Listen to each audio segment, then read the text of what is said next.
नमस्कार दोस्तों, mission art के इस ऑनलाइन प्लेटफॉर्म पर एक बार फिर से आपका हार्दिक स्वागत व अभिनंदन। आज हम 1000 प्लस जो MCQ बैच है हमारा, वो MCQ बैच स्टार्ट कर रहे हैं।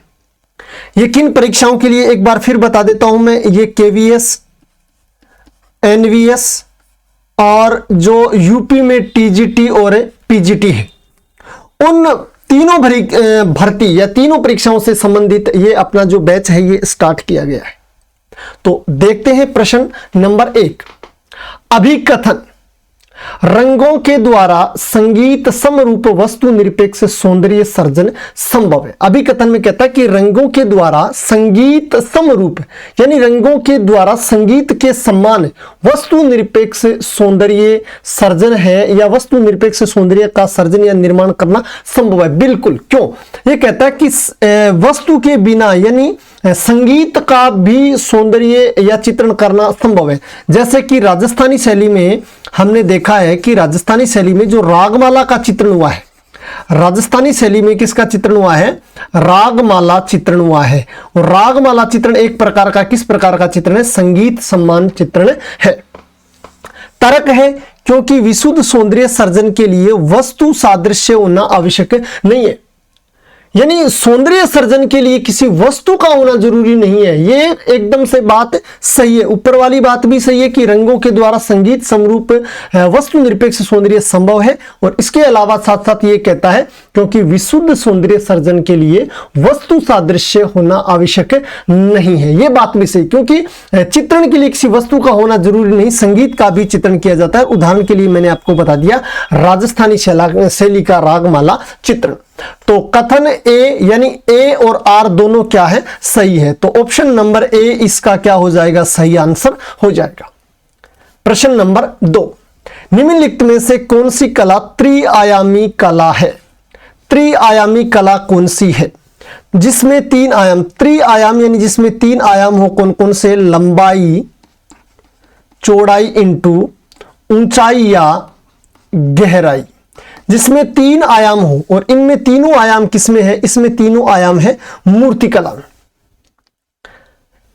अगला प्रश्न, इम्पेस्टो नहीं है, ये इम्पेस्टो है। इम्पेस्टो तकनीक में इनमें से किस माध्यम का इस्तेमाल नहीं किया जाता है? यानी इम्पेस्टो तकनीक है, इसमें से यानी ये जो दिए गए ऑप्शन है, जैसे पानी के रंग, तेल रंग, एक्रेलिक और तेल रंग और एक्रेलिक रंग, यानी इनमें से ऐसा कौन से रंग है जिनका प्रयोग इम्पेस्टो तकनीक में नहीं किया जाता है? तो तेल रंग, इम्पेस्टो का मतलब होता है मोटे घात। इम्पेस्टो का मतलब होता है मोटे घात, मोटे घात लगाना, मोटे घात लगाकर चित्रण कार्य करना। तो तेल के लगाए जाते हैं, एक्रेलिक के भी लगाए जाते हैं और एक्रेलिक तेल, यानी ये तीनों ऑप्शन सही है। जबकि पानी से नहीं लगाए जाते मोटे घात। तो जो सही आंसर होगा इसका, इम्पेस्टो तकनीक में जो प्रयोग नहीं किया जाता ये माध्यम में, वो माध्यम है पानी का रंग या पानी के रंग। अगले प्रश्न पर, भारत के राष्ट्रीय ध्वज का कौन सा रंग भूमि के उपजाऊपन, विकास और मंगलता को दर्शाता है? तो भूमि के उपजाऊपन, विकास और मंगलता को दर्शाने वाला जो रंग है उसमें आपको बताना है सफेद, नीला, हरा और केसर, यानी केसरिया रंग। इनमें से जो उपजाऊपन, विकास और मंगलता दर्शाने वाला कलर है हरा रंग। अगला प्रश्न, निम्नलिखित में प्राथमिक रंग कौन से? तो सबको पता है प्राथमिक रंग होते हैं कितने? 3। कौन कौन से? लाल, पीला और नीला। अगले प्रश्न पर, किसी भी बोतल का रेखांकन करने के लिए इनमें से किस ज्यामितीय आकार का प्रयोग करते हैं?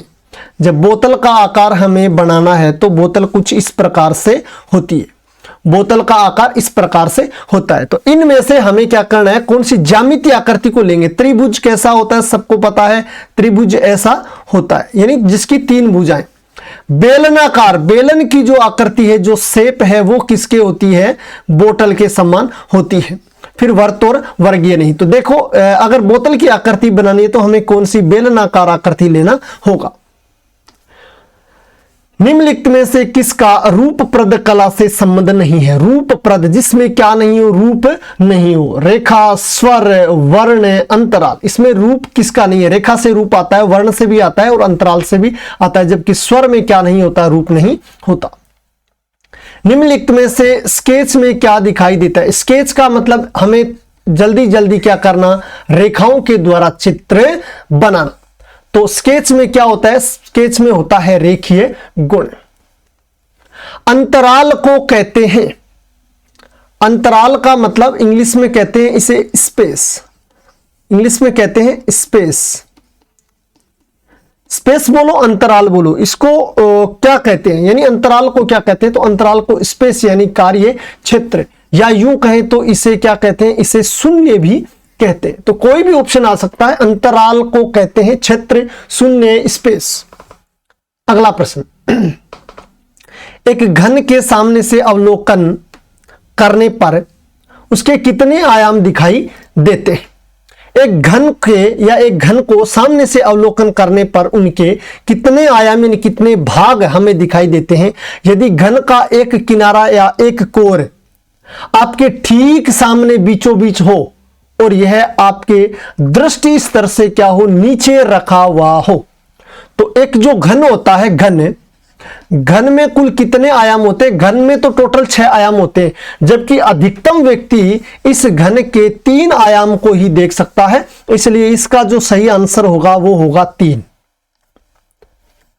उस तत्व का नाम बताइए जिसके अभाव में चित्र रचना संभव नहीं है। ऐसी कौन सी चीज है जिसके बिना, ऐसा कौन सा कला का तत्व है जिसके बिना चित्र रचना करना संभव नहीं है? ठीक है, रेखा, रंग, रूप और अंतराल। वैसे तो सारे हैं, लेकिन जो सारे कला के तत्व हैं, रेखा, रंग, रूप, तान, पोत और अंतराल, ये सारे कला के तत्व हैं, इनके बिना चित्र रचना संभव नहीं है। लेकिन यह कह रहा है कि दिए गए ऑप्शन में ऐसा कौन सा है? तो दिए गए ऑप्शन में जो सबसे सटीक आंसर है वो होगा धरातल। क्यों?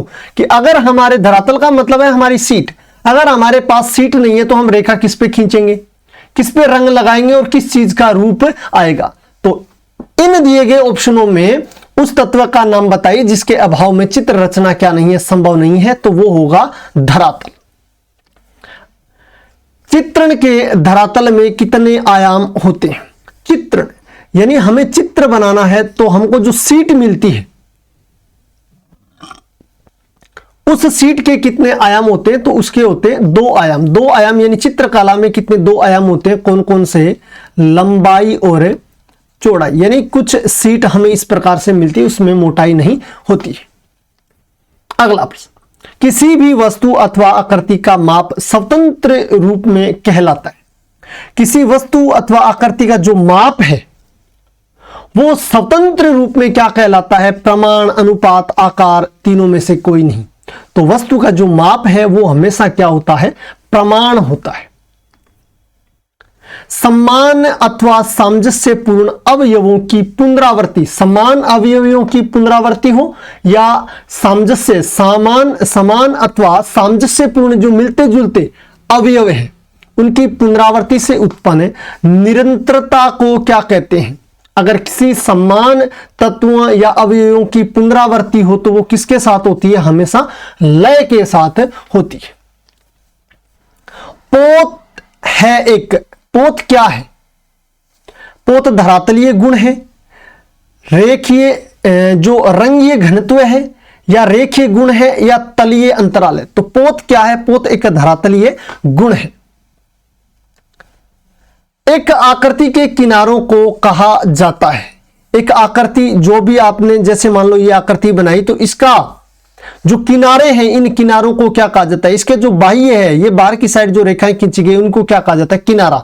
तो किनारा क्या हो गया? किनारा हो गया इसकी बाह्य रेखा। चित्र के लिए सबसे महत्वपूर्ण घटक है, चित्र के लिए सबसे महत्वपूर्ण घटक क्या है? अच्छा कागज और कलम, ठीक है, ये हो सकता है। अच्छा दृश्य, ये भी हो सकता है। अच्छा संयोजन, ये भी हो सकता है। और अच्छा रेखांकन, ये। तो इसमें सबसे सटीक बात करें तो चित्र के लिए सबसे महत्वपूर्ण घटक है वो है अच्छा रेखांकन। अगला प्रश्न, एक काले और सफेद रंग की चित्र को कहा जाता है। काले और सफेद रंग का जो चित्र है उस चित्र को क्या कहा जाता है? क्या स्थानीय रंग है? नहीं, स्थानीय रंग योजना का नहीं है, एक रंग का भी नहीं है, एकालाप का भी नहीं है। बचा क्या है? जो काले और सफेद रंग से बनाए गए चित्र को कहा जाता है अवर्णीय रंग योजना का चित्र या अवर्णीय चित्र। चलते हैं आगे। विभाजन में सामंजस्य बनाने के लिए क्या आवश्यक है? विभाजन में हमें अगर सामंजस्य बनाना हो तो क्या आवश्यक है? किन चीजों का हमें ध्यान रखना? अनावश्यक तत्वों से बचना, बिल्कुल बचना चाहिए। उचित बनावट का उपयोग करना, बिल्कुल बनावट भी क्या होनी चाहिए? उचित होनी चाहिए। रंगों और स्वरों का जो भिन्नता है वो भी होनी चाहिए। तो उपरोक्त सभी चीज होनी चाहिए। यानी विभाजन में हमें सामंजस्य बनाना हो, विभाजन में सामंजस्य स्थापित करना हो तो हमें आवश्यक तत्वों से बचना, जो अनावश्यक तत्व है उनसे बचना, आवश्यक तत्वों को लेना, उचित बनावट का उपयोग करना, ध्यान रखना, और रंगों और स्वरों की भिन्नता भी होना जरूरी है। ये सारी चीजें होना बहुत जरूरी है। किसी वस्तु के स्पर्श से हुआ अनुभव, किसी वस्तु के स्पर्श से हुआ अनुभव क्या कहलाता है? किसी वस्तु को अगर हम स्पर्श करेंगे, छुएंगे, तो अनुभव किस चीज का होता है? वर्ण का होता है क्या? नहीं। आकार का नहीं, रेखा का नहीं, तो किसका होता है? हमें स्पर्श करना, हम अगर किसी चीज को छुएंगे तो हमें उसके पोत का पता चलता है। और पोत कितने प्रकार का, पोत कितने टाइप के होते हैं? पोत होता है कृत्रिम, सर्जित और अनुकृत पोत, यानी 3 टाइप के पोत होते हैं। तो आज की क्लास यहीं समाप्त होती है। मिलते हैं कल एक नई क्लास में। तब तक के लिए वंदे मातरम, जय हिंद, जय भारत।